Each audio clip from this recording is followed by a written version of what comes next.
Stephen Redmon is a new Rowdy friend of mine, and he has turned himself into a big hero in the little town of Needville, Texas, and I will tell you how in a minute. But before we get to that, let me tell you about my friends at Texan Hyundai in Rosenberg.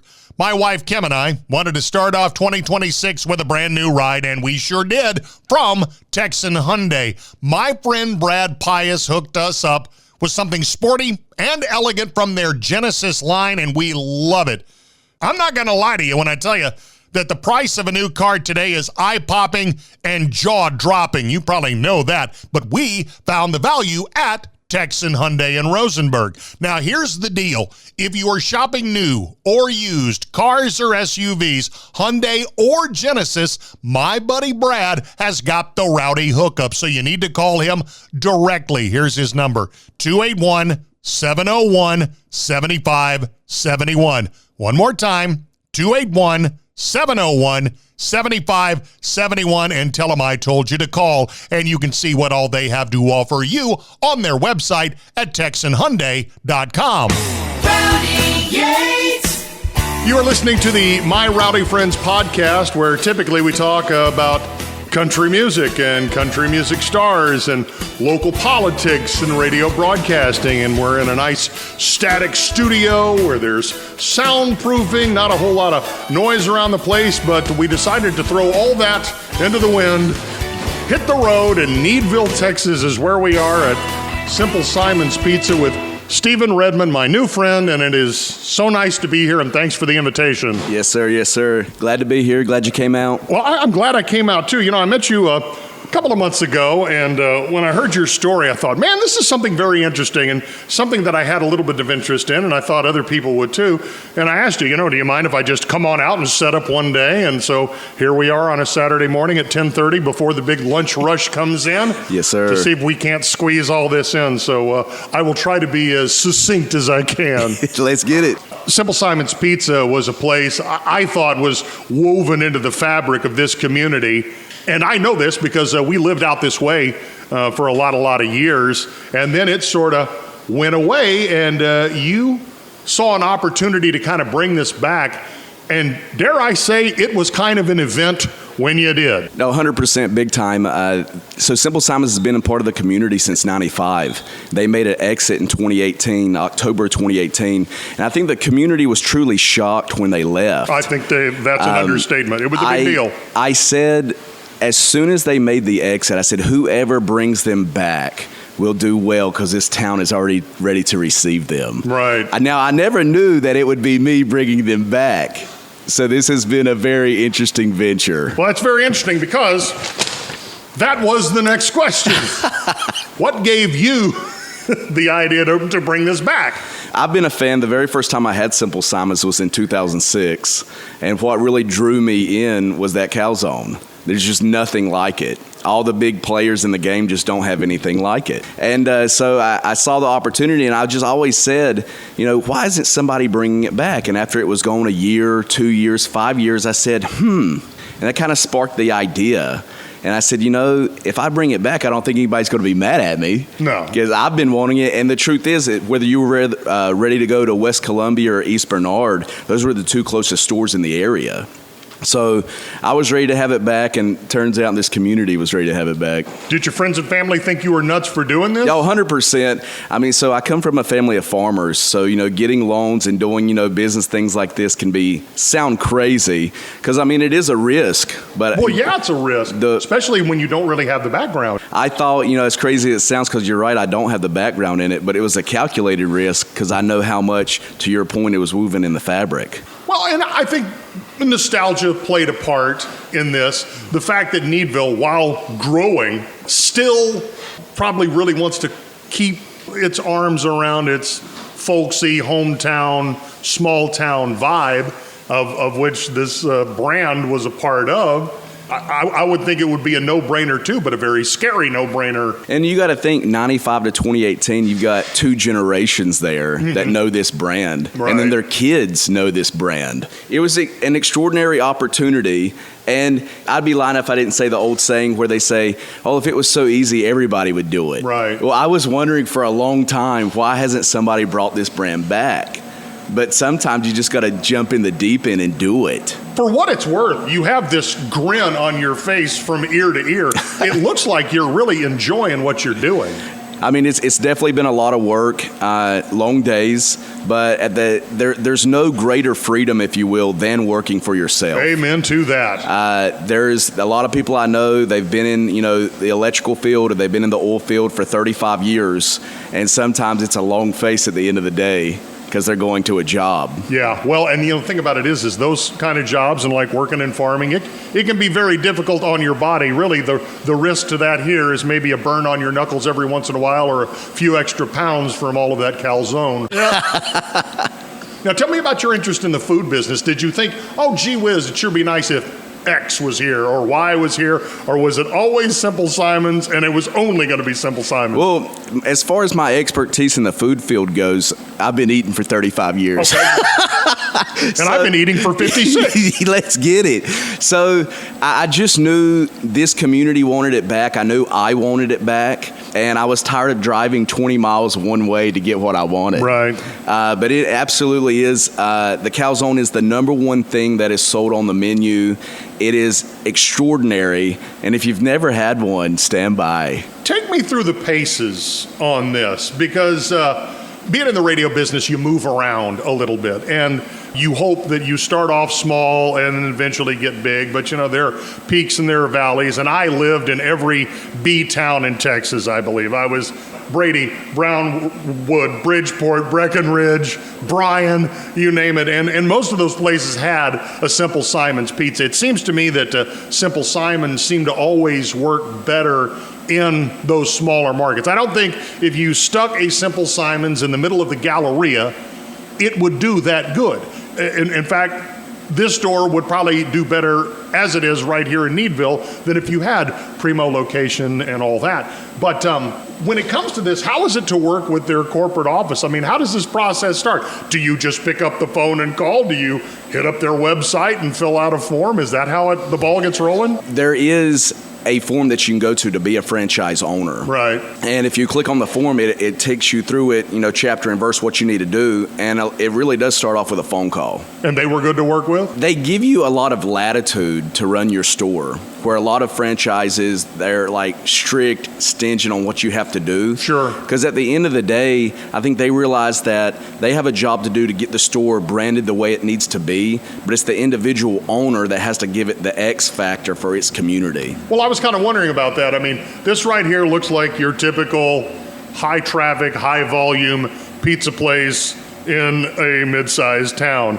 If the market demanded it, if you thought aesthetically it would be appealing, they wouldn't have a problem if you decided to come in and paint the ceiling black and hang up a bunch of neon signs and put a lava lamp on every table. They'd let you do that? They would not let me do that. Okay, all right. Well, I didn't know. I mean, there's a certain look that they're looking for. Okay, all right. But as far as the latitude of, how you're interacting with your customers, how you're doing your social media and things like that, they want you to run it because they know at the end of the day, the community you're in the best. Right. Well, then I'm sorry, I misunderstood. Oh, no, you're good. And I think it's actually good that they demand on having that kind of consistency. When you think about it, the people that wrote the book on that were McDonald's. Look how successful they are. Big time. And there are other businesses that are like that too. They insist on having those protocols put in place. And if they do not meet the standards that are required to be a franchisee, then you got to go. 100%. I mentioned this a second ago, but I wanted to get back with it. It seems to me that this business model for this franchise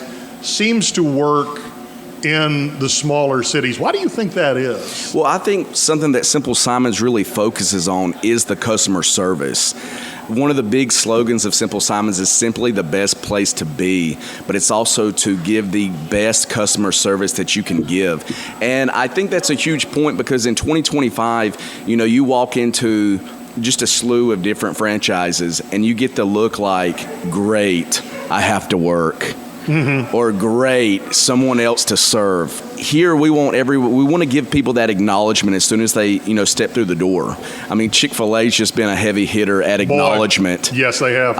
And it's crazy because no matter, how bad of a day you've had, as soon as you step through there, hey, how are you? We'll be right with you. We're busy at the moment, but we'll be right with you. It's that acknowledgement that I think in 2025 that has almost went away in so many different franchises, and people come in and they almost feel ignored. And I think, to the point, to connect the dots, giving people that customer service, that acknowledgement is what hometown feel is. To be included as soon as you walk through the door, that, hey, stand by, we're going to take care of you. Right. And then again, here, everyone. Exactly. Presumably they know you too, and you don't want them to come in once, you want them to come in once a week. 100%. Yeah. This community is growing. I think the timing of you getting in this business was perfect. My wife's a real estate agent, and we see what's going on out here. I know that there are some people that are not too terribly excited that there's going to be a big thoroughfare coming this way. I think they finally decided on just where it's going, but the fact of the matter is you can't stop that progress. Everybody knew Needville was a target at some point, and sure enough, you're the bullseye. You're sitting right in the middle of all this. Big time. No, it's growing at a rapid rate. I would be lying if I didn't say I was a little, I don't want to say mad, but I love the small town feel, and I feel that it is not too much longer. It's not going to be that small town feel anymore because it is growing at such a rapid rate. Yeah. But it's nice that people are interested in coming here. Oh, and big time. They could have gone somewhere else. 100%. And they didn't. 100%. They came right here. So tell me about the old versus new. There are people that might find this on YouTube, or they might find it on a Podbean or through your social media channels, my social media channels. Go, oh yeah, I remember that place from back in the day. Compare the old versus the new. I'm not asking you to air out the people that own the old place or that, but I mean, what will they remember from the old days that you kind of tried to bring back, and what's new and cutting edge and advanced about your place versus the old place? The number one thing that I try to do, and social media is the new newspaper. Yeah, it is. So you do a great job of that, by the way. I certainly appreciate that. I've been trying really hard to let the community know what we have planned and what we're doing through social media. Mm-hmm. As far as the old versus the new, there's no, I would say, real difference between the calzone. The calzone has always been the same. It's the same ingredients, and it's such a simple ingredient, but that is what connects the old to the new in a big way. Not really so much as being different. It's almost like a Big Mac with McDonald's. Correct. Like from, the 90s to today, it's the same recipe. Now, that weaving a little bit, there have been, a few customers coming in, which overwhelmingly positive, great feedback, that have said, man, is this different? And I tell them, well, the McDonald's in 1999 don't taste the same. No, it doesn't. It's just something, and I don't know if it's the nostalgia about it, but chicken nuggets from the 90s don't taste the same as chicken nuggets in 2025. One place that did get it right, and unfortunately, it didn't work out. And if this guy couldn't make it work, nobody, I don't think, could make it work. But Warren Buffett owns a giant chunk of the Dairy Queen brand. Sure. His company, Berkshire Hathaway. And I don't know if it was him that was a fan or one of his people that was a fan, but one of the brands that they were able to kind of resurrect for a while was Orange Julius. And they didn't want to necessarily bring back the old Orange Julius stands. They wanted to introduce that brand inside of Dairy Queen stores. And I remember this is when I was living in Oklahoma, and I was just, in the food court in Tulsa one day, bopping around looking for something to eat. And I saw that they were serving Orange Julius drinks at this Dairy Queen inside of the food court. And I'm like, there is no way that they could replicate this. And they whipped me up one, and I am telling you, I traveled back in time 40 years to when I was 5, 6 years old, when my grandmother would take me to the mall in Belmead, Texas. I remember we would go to the Chick-fil-A and get a chicken sandwich, but I would go next door to the Orange Julius to get my Orange Julius drink. And they said, yes, we know that recipe down to the last little granule of sugar. And it brought back so many wonderful memories to a time in my life when I didn't have to worry about things like making a car note or buying food or, things like that. And I could just kind of like be a kid again. It was amazing that, a drink that probably cost $2 was able to do that, because I would have paid $2,000 for the emotion and the experience. Right. Of course, not every day, but still. It's kind of like growing up and you have if there was a shop on 7th Street, and then after 50, 60 years, they close it down and they put it across the street. It's just not going to be the same because it's no longer on 7th Street. Right. You know what I mean? So I think nostalgia, plays a big factor, especially in small towns. But I mean, this is a location that's right off the highway. It's a newer location. It's had a facelift as far as the branding goes. But as far as the same great taste and quality, it's the same. Yeah. Let's talk about legacy branding, and this is what interested me the most about coming out and visiting with you today. And the day that you and I met, we talked about this a little bit. I'm very interested in things like this. I think it's almost been kind of like a little dream of mine to one day throw caution to the wind myself. Granted, I'm not 35 years old. I'm 56 years old, and maybe I'm a little long in the tooth to do something like this. And, well, I got a wife that's got to give me permission to do something like that. But I think about things like, I noticed that the brand Charles Chips came back around. Again, someone was able to essentially buy the bits and pieces of that and kind of refine the entire way that was done. Used to be they were delivered in trucks. Now you order online. They don't come in the big cans anymore, but they come in a smaller can that kind of looks like the ones that my grandmother had a collection of in her house back in the 70s. I think of restaurants like Grandy's. There's just a handful of them left. And unfortunately, I think growth and greed kind of got in the way of what was a fantastic product that people absolutely loved. I mean, to this day, I can still taste the biscuits and the gravy and think about the old lady that would greet you there with a sweet roll when you walked in the door. It appears to me that you really kind of had that kind of thinking in the back of your head, too, when you decided to pull the trigger on this. I would call this a calculated risk. With anything you do in life, there's going to be some sort of risk factor to it. Right. But, I thought it was very important to bring back a brand that could really resonate, with two generations that already knew what it was. Right. And not only that, but I don't think down to my core I could bring back a brand that I didn't truly think had a great product as well. And I was thinking about that too. You could have easily put a pizza joint right here in this very building. 100%. Just could have called it Stephen's Pizza. Right. It just wouldn't have had the magic, would it? It wouldn't have been the same. Yeah, I don't think it would be. So tell us a little bit about you. You mentioned you kind of have a farming background. I do believe that you mentioned to me that you had done some time in the military as well. What were you doing before you decided to jump into this with both feet? So I was a federal contractor. I worked for Paragon Systems. We do armed security for all the federal facilities. I did that for a little over 3.5 years. Right. So it'd probably not be a good idea to try to break into this place? No, probably not. Yeah, in the 2010 era, I was working for the Fort Bend County Sheriff's Office. Mm-hmm. So I worked in the correction field, Fort Bend County Sheriff's Office. And then when I got out of there, I went to go work for the largest armored trucking company in the world, Brinks Armored. Yep, heard of them. My time with them, 6 years with them, I moved a little over $5 billion. Oh, I don't know that I could live with that kind of temptation. Right, the Lord of the Rings every day. I couldn't do that. Now, the last 15 years I've been in the law enforcement security field. I'm currently in the Navy Reserves now. So military law enforcement, that's my background.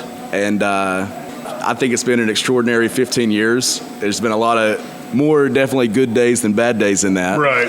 I just was ready to venture into new waters, try something different, and give this place a slice of my time. So where do you go from here? It appears that things are going good. Oh, yes. Obviously, you've got to mind this store here, but I mean, do you look at other parts of the county and go, geez, I'd like to do this somewhere else? Would you go to Rosenberg? Would you go to Richmond? Would you go farther out? I mean, I know right now, from where we are sitting, there are new neighborhoods exploding. You've got Emberley that's just right down the road here. You've got the new George development that's going up too. I mean, where there is a whole lot of nothing right now, these people are going to need a pizza place. I think it really just depends. You have to know your base. And, to the point of what we've been talking about the whole time, small town, getting it to a place to where not only people know the brand and they can resonate with it, but predominantly Simple Simons are in smaller towns. Mm-hmm. And I think people really have gotten accustomed to that small town feeling and that small town acknowledgement like the good old days. If people are curious about this place, they've never been here before, why should they come out here? As far as customer service goes, like I said, you're going to be acknowledged every time you come through that door. And that's huge for me. I don't like being ignored, and I've never met a person on this earth that likes to be ignored. So, as soon as you walk through the door, you're going to meet a member of our team, and they're going to take care of you every step of the way. Even if they're busy, you're going to get their acknowledgement. But the four, we'll say, Kingsmen of the pizza game don't have a calzone. That is that's our secret recipe right there. It's funny that you bring that up. I wouldn't have thought about the calzone here. Matter of fact, my wife was saying, well, be sure to grab something before you go. And I was like, I'm going to have to look at the menu because I think she wanted wings. So I think I'm going to bring home the calzone. The calzone is the secret weapon of Simple Simon's Pizza. You heard it here first. None of the, four Kingspin have anything like it. They just don't do it for whatever reason. Now, I say this, and then they're going to hear this, and then they're going to do it. Well, you mentioned the four horsemen of the business. Who are they? I mean, obviously, you've got Domino's, Papa John's, Pizza Hut, Little Caesars. Right. I think I told you this the day that I met you. When I was living in New Orleans, I had a Papa John's pizza right around the corner from me. I lived in a suburb of New Orleans called Kenner. And that was the first time I was ever exposed to Papa John's, and I loved Papa John's. And when I got the job in Houston, I moved into this little corporate apartment that KIKK Radio had set me up right there at Westheimer and Gessner. And I wasn't there more than a few weeks, and I noticed there was a little sign right by the Randalls there that's still there, I think, that said Papa John's coming soon, because Houston did not have a Papa John's back in 1993 or whenever it was. And so I pull into the parking lot and run into there, and I was like, when are you opening up? And he goes, we would open up today if we could, but we have a problem. And I said, well, what's the problem? And he said, the landlord will not let us open until we meet their aesthetic guidelines and requirements. And we've got to paint this building white. We can't get a painting crew out here for another 2 weeks, so we are literally sitting on go. He said, honest to God, I've hired a handful of drivers. I think tomorrow we're just going to get our junky clothes on and paint it ourselves. And I said, do you want any help? And he said, yeah. And so I did. I grabbed an old pair of shorts and a t-shirt and my rattiest tennis shoes, and at 6 o'clock, I think, that next morning, which was a Sunday, me and about 8 other guys went and painted that building white, and I did it for no other reason than I wanted the Papa John's to open up.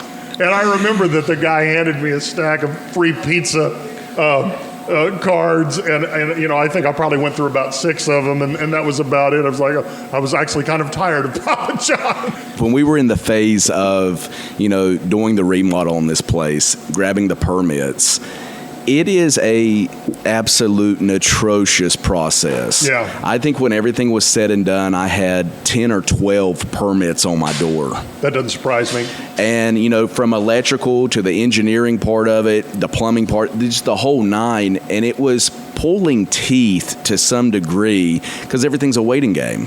It's hurry up and wait. They would want to encourage you to get open and start contributing to the tax base. Right. And it was the wheels of government move slow. I know, I did a small project with the city of Richmond and their Economic Development Council, and I think I figured out in that short amount of time and during those roundtable discussions, I don't know that I have the patience for something like that. I think that's why I didn't go to Hollywood and try to be an actor, because I just couldn't sit around and wait. Right. I want to go. I want to do it right then. It's unfortunately, when you're trying to get, we'll say, in this game of business, it's hurry up and wait. Yeah. Like, get us this documentation, process this, now hurry up and wait, and we'll get back with you accordingly. Full disclosure, other than this half-sipped cup of Diet Dr. Pepper that you gave me when I walked in, I've taken nothing for this, have I? No. I think that's important. I really don't know where I'm going with this podcast or what I want to do. All I know is I wanted to tell some stories and visit with some people that I found kind of interesting, and frankly, things that interested me. But I know now on social media, it's very difficult to determine what people are getting paid to say and not. For the years that I was on the radio, I would tell you. And so I just think it's important that I bring that up. You're not paying for this. I didn't pay you for this. I have taken one half of one cup of Dr. Pepper, and I'll gladly pay you for it before I leave. Tell everybody where this place is if they're listening. So this is in Needville, Texas. It's at 12825 Highway 36. Right. Can't miss it. It's going to be the first restaurant you see on the left-hand side and right before the light. And then also you mentioned social media. You guys, tell you what, the optics on what you guys have going, because I obviously follow you. The pictures look great. The graphics are wonderful. I mean, it's really not only tantalizing to the tongue, but to the eyeballs too. Oh yeah, we're on Facebook. It's Simple Simon's Pizza of Needville TX. Very nice.